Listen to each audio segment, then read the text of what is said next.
Coach, obviously another, I guess you'd think 4-2 on the road now.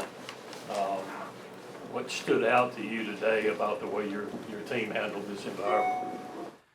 Just their connectivity, their togetherness. Most coaches across the country obviously always talk about that, especially when you're heading into a tough road environment, but I thought our kids embodied that today. Certainly was very concerned about this game. I just thought Ole Miss was playing a little bit better than maybe we were. They come off 2 great road wins, and we got so much respect for Coach Beard and their staff and their players. They play the right way, and getting off to a decent start certainly helped. And we handled, their runs, and our kids just stuck together and found a way to get it done on the road. We'll go Jacob, second row right. Coach, Ole Miss only shoots 38% from the field. Just talk about how good your defense was tonight. Yeah, it was better. I don't know how much of it was them or us, and maybe they were just off. I don't know yet. But, we've been getting a lot of criticism for our three-point defense, and rightfully so. And tonight, it was obviously much better. We'll go to Sam, front row to the right. Talked a few times recently about getting those secondary scorers going. Tonight you kind of have all three between Harris and Melendez and Kugel. This is how important is it when you have those type of players, contributing consistently offensively for what this team tries to do? Yeah, let's just be honest. When, we're not shooting the ball or getting much scoring from those 3 guys, it puts a lot of pressure on everybody else. And can we win without them scoring? Yeah, it's going to be really difficult. It's much easier for us to win when we have more contributions from more people, and I'm just happy for them. I'm happy for those 3 to play what they're capable of. I don't think anyone, any one of them, had a oh my God game. They just played the way we expected them to play all year long, and I'm proud of them.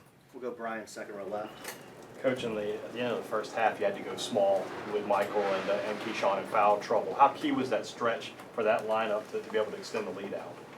Yeah, it's kind of a dummy deal, right? Like they forced me to do it, and I thought it worked really, really well.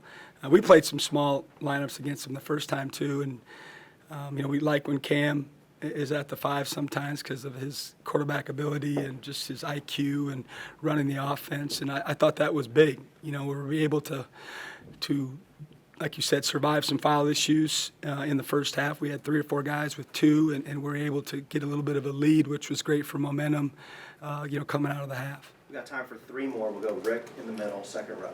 Yeah, Chris, did you think your guys maybe just played with a little more urgency than theirs?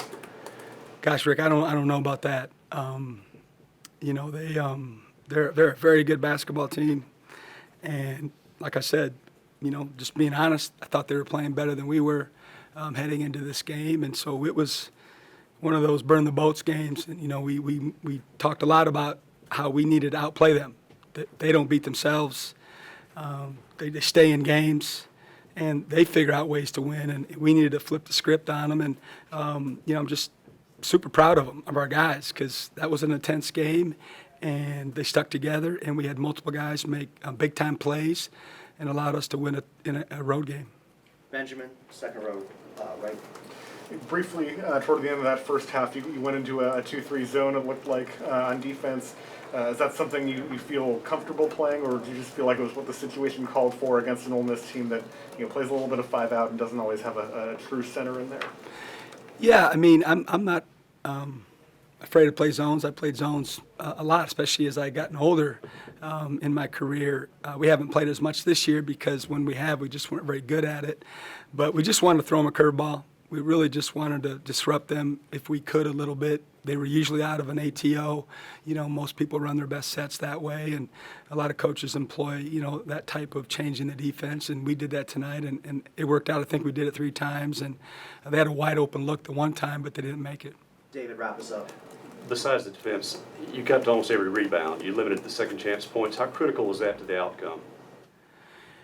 Yeah, we were counting offensive rebounds throughout the game, each media timeout, where are we at, 50-50 balls, each media timeout, and then in bodies, which are, 3 stops in a row, and we didn't get a ton of those, but that was the focus. We talked about how that was the reason we won the game at our place, was the backboards. They certainly are aware of that. They were going to, talk about that ad nauseum leading up to this game, and we needed to, take their best shot in terms of trying to keep us off the boards. And we were just okay at it in the first half, but our guys kept going. As the game waned, I thought our offensive rebounding really got into the game. All right, thank you guys. Appreciate it.